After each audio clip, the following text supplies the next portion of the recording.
మీరు ఇప్పుడు అది మధురలో తయారైంది. రైట్. దాన్ని తయారైంది మధురలోనా? తయారైంది మధురలో.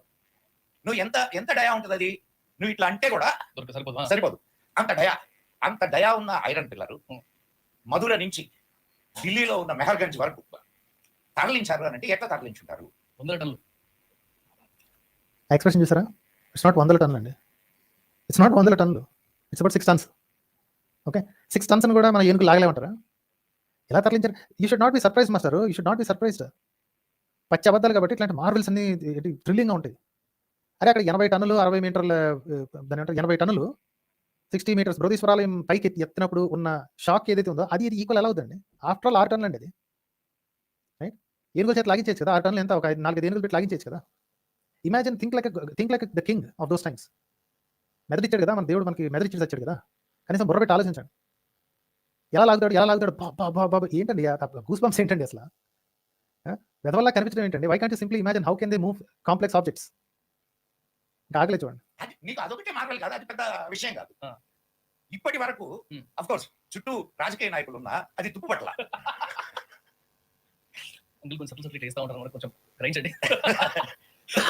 సరేండి, కొన్ని ఎదజోకులు లేకపోతే అమాత్రం ఎదజోకులు లేకపోతే విల్ ఫీల్ బోర్డ్.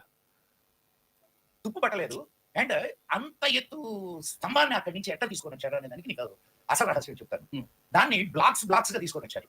ఓకే, ఇది పచ్చి అబద్ధం అండి. బ్లాక్స్ 2 పీసెస్ గా పట్టుకొచ్చారు. ఎందుకంటే పైన ఉండే ఒక దాని మీద ఉండే క్రౌన్ పీస్ ఏదైతే ఉందో ఆ పీస్ కి 8 సబ్ పీసెస్ ఉన్నాయి. మెయిన్ స్తంభం ఏదైతే ఉందో ఇట్స్ ప్రాబబ్లీ సింగిల్ పీస్. దాన్ని అడ్డంగా పడుకోబెట్టి దాన్ని ఫోర్జ్ చేశారు అని రీసెర్చ్ పేపర్లో స్పష్టంగా రాసేశారండి. Okay, it's no longer surprise. Okay, technology ఇప్పుడు మనకి ఏంటంటే మిస్టరీ, సర్ప్రైజ్, టెక్నాలజీ మన వాళ్ళ దగ్గర అంత ఉంది అని. సో ఫస్ట్ మీరు మిస్టరీకి పడలేదు అనుకోండి, అసలు ఏం చేశారో కూడా తెలియదు తెలుసా, అప్పట్లో మన వాళ్ళు ఎలా చేశారో తెలియదు తెలుసా అనేటప్పుడు ఒక గూస్ బంప్ వస్తుంది. తెలియకపోవడం ఏంటంటే ఈ పొంద ఆల్రెడీ ఏంటి కరెంట్ సైన్స్ మ్యాగజైన్లో ఎప్పుడో ప్రింట్ చేసి పెట్టేశారు మన వాళ్ళు. క్లియర్ రీసెర్చ్ ఉంది, దాని ఫాస్ఫరస్ ఎక్కువ ఉండటం వల్ల దానికి ఇది ఉంది. అండ్ అలాంటి కపుల్ ఆఫ్ ప్లేసెస్లో ఉన్నాయి, కొన్ని తుప్పట్టుకుని కొన్ని తుప్పట్లేదు. Again సర్వైవర్షిప్ bias. ఏదైతే బాగా ఉందో దాన్ని చూసి ముచ్చటపడతాం, డెస్ట్రాయ్ అయిపోయింది దాన్ని చూసి డెస్ట్రాయ్ అయిపోయింది అనుకుంటాం అంతే. Nothing surprising here master. You have to be wondering. అలాంటి అంత ఫోర్జింగ్ టెక్నాలజీ, అంత మెటలాజికల్ టెక్నాలజీ ఉన్నప్పుడు how did we fall to a simple army of the Mughals and British?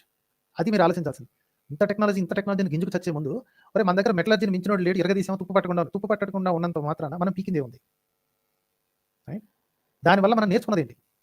సరే మీరు గూస్ బంప్స్ తెప్పించుకుంటానండి. Super by amazing technology. అప్పట్లో ఒక్కడు కూడా ఇలాంటి చేయలేకపోయాడు ప్రపంచంలో ఎక్కడ అని 1600 years నుంచి తుప్పట్టకుండా ఉంది అని. ఏమొచ్చింది వల్ల?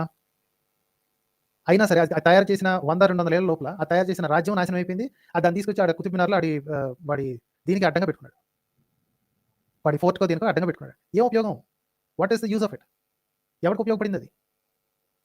సిగ్గుపడాల్సిన చోట సిగ్గుపడాలి, గర్వపడాల్సిన చోట గర్వపడాలి. ఇది మాత్రం సిగ్గుపడాల్సిన విషయం. దీన్ని చూపించి గొప్పగా ఫీల్ అవుతున్నారు, సూపర్ అది ఇది technology. Where did that technology go? ఎందుకు కొంతమంది దగ్గర ఉండిపోయింది? ఆ ఒక్క స్తంభం తప్ప ఇంకా మిగతా స్తంభాలు ఏమైపోయినాయి? అంత టెక్నాలజీ ఉన్నప్పుడు పక్క రాజ్యాలు నేర్చుకోవాలి, లేదా ఆ రాజ్యానికి ఇంత మెటలాజికల్ కెపాసిటీ ఉన్నప్పుడు okay it could have defended it self lot. So మా దగ్గర ఓన్లీ మెటలర్జీ ఉంది, ఇంకా వార్ టెక్నాలజీ ఏం లేదు, ఓడిపోతావు. So it is useless again. Right. Amazing naval capabilities ఉన్నాయి అంటాడు, కానీ ఫైర్ షిప్స్ వచ్చినప్పుడు వాటిని డిఫెండ్ చేసుకోవడం రాదు. మీ దగ్గర ఎంత నేవల్ టెక్నాలజీ ఉంటే ఏం ఉపయోగం అంటే ఒకడెవడో ఫైర్ షిప్ తీసుకొచ్చి కాల్ చేస్తే నాశనం అయిపోయింది, సముద్రంలో అడ్డంగా ఉండిపోతారు. సో ఎక్కడ పౌరుషం చూపించాలో అక్కడ చూపించాలి, ఎక్కడ చేతగారినప్పుడు ఉన్నాడు క్వైట్గా కూర్చోవాలి, లేదా దాని గురించి మనం ఏం నేర్చుకున్నామో చెప్పాలి. అంతేగాని గూస్ బంప్స్ తెచ్చేసుకుని అబ్బా ఐరన్ పిల్లర్ అది ఇది అని చెప్పి గింజుకోకూడదు.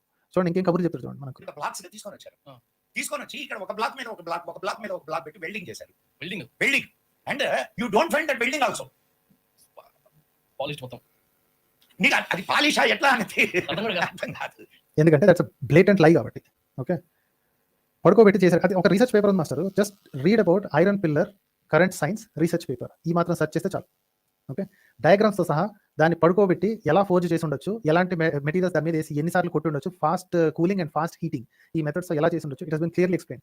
అండ్ అందులో ఎక్కడ కూడా దీన్ని 4-5 ముక్కలుగా తీసుకొచ్చి తగిలించారని లేదండి. Pillar is a single piece. ఆ పైన టాప్ పీస్ ఏదైతే ఉందో అది it has been in multiple pieces. దాన్ని వాళ్ళు వెల్డింగ్ చేసినట్టు తెలుస్తుంది అంతే. ఈ స్తంభం మొత్తాన్ని ముక్కలుగా తీసుకురాలేదండి. సో సగం చెప్పి జనాల్ని వెధవల్ని చేయడంలో ఇలాంటి వాట్సాప్ అంకులు టాప్ మోస్ట్ పొజిషన్లో ఉంటారు. ఓకే, వీళ్ళు చేసే పని అది. నెక్స్ట్ ఇంకో సోదిగా చెప్పారు చూడండి.